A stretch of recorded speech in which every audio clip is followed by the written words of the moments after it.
Bener nggak? Iya. Ambil paper, Bener.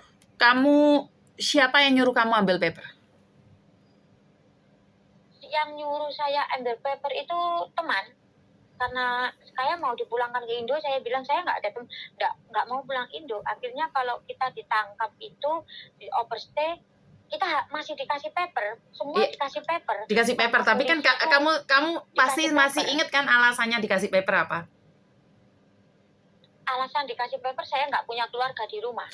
Karena terancam. Saya nggak punya keluarga. Bukan, kamu terancam. Karena posisimu di Indonesia terancam, kamu mau dibunuh dan kamu tidak punya keluarga, makanya kamu diizinkan untuk tinggal di. Iya. Kalau alasanmu cuma tidak ada keluarga itu tidak mungkin. Paham nggak maksudku? Karena apa? Hong Kong itu melindungi. Akhirnya ya itu, aku jadi paper itu sampai 6 tahun. 6 tahun aku paperan di Hong Kong itu. Kan setiap bulan kita harus tanda tangan.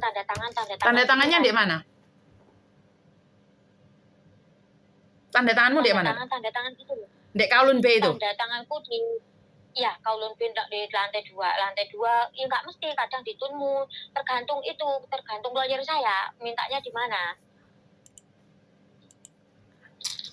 Oh. Kan itu yang nyari kan lawyer, kan ada paper itu kan kita 1 bulan, kadang 2 minggu, 3 minggu kita kan dapat jatah, dapat makan, dapat susu, dapat segala, uang pun dapat kita, tapi kitanya itu masih berkurang, jadinya kita bekerja, padahal kita 1 bulan itu sama pemerintah dikasih uang 500.000, $500 Hong Kong. Makanya kamu ketangkep terus dipenjara lagi, berapa tahun kamu di penjara karena kamu bekerja ditangkap?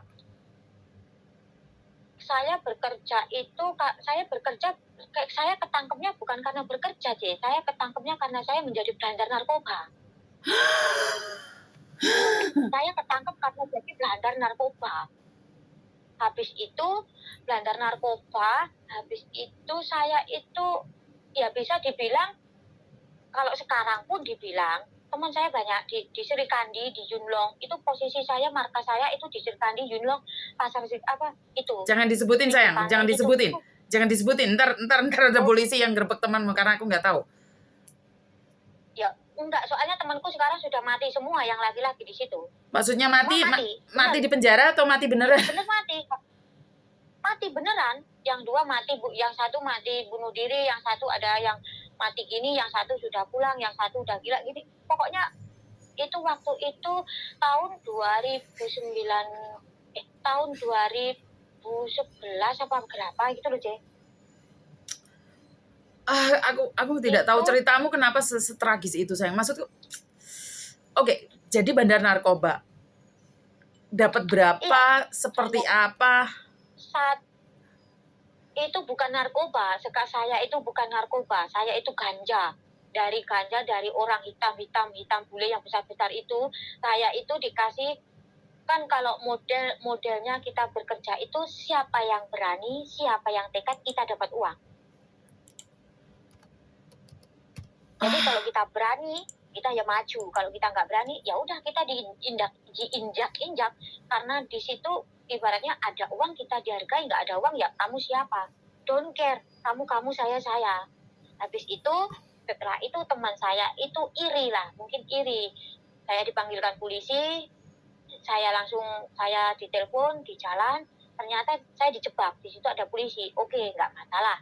Saya kena dengan ada barang, saya membawa barang kenanya, itu membawa barang.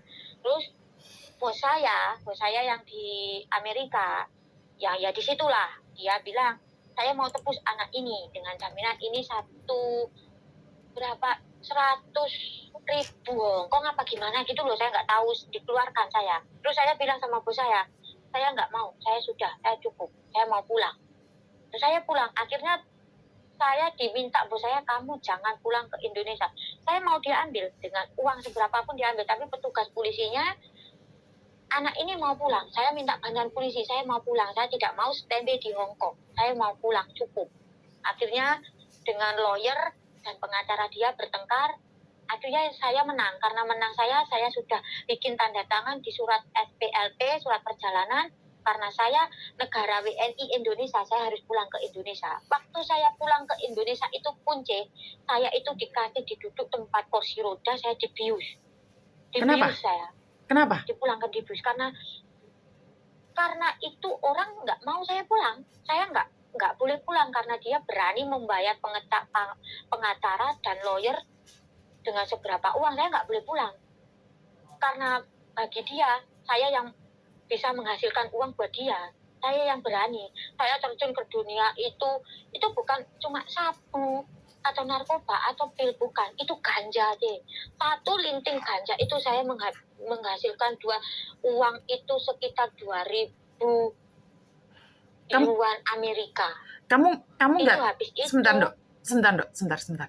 Kamu nggak takut dipancung atau kamu nggak takut dihukum mati dengan seperti itu?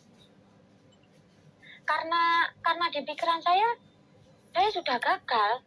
Pikiran saya sudah terkhianati. Pikiran saya sudah, ngapain aku harus menyenangkan orang yang tidak bisa aku senangkan. Aku kecewa, kayak trauma. Jadi aku sampai ke sini ini, alhamdulillah di sini aku bisa membuktikan kepada orang tuaku. Ya mungkin aku ilegal, sekarang aku mau susah lah mau pulang, tapi orang tua aku tidak tahu semua. Cuma alhamdulillah dengan apa yang pernah aku kejadian itu ada hikmahnya. Yang penting kita itu sabar dan ikhtiar, intinya selalu berkata jujur, pasti ada jalannya.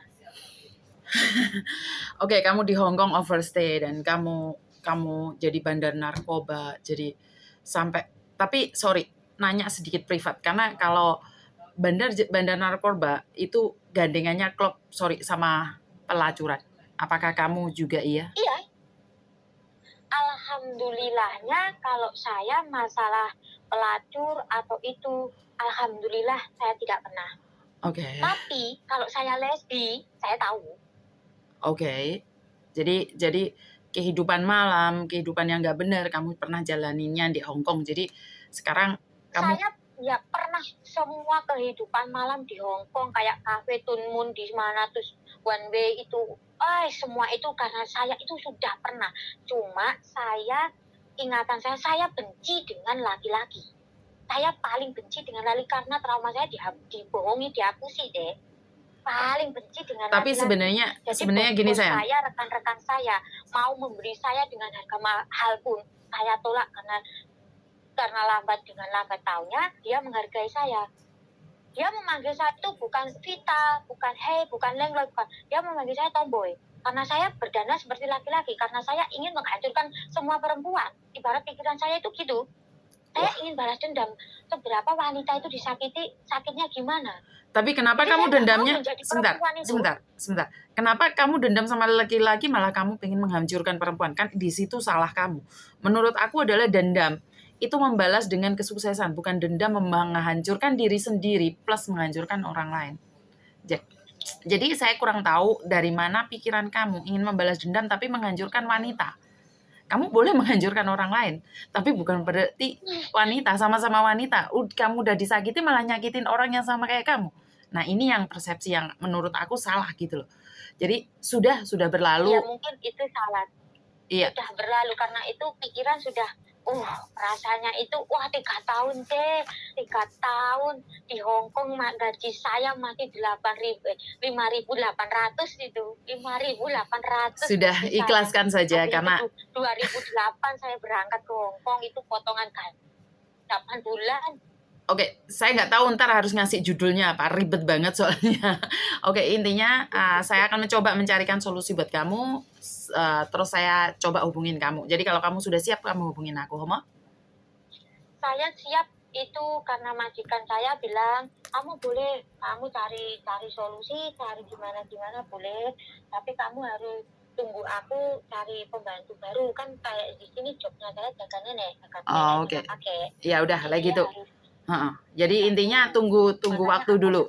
Hubungin Tete, Tete pasti bisa. Karena di sini di sini itu pernah ada satu anak teman saya sudah bayar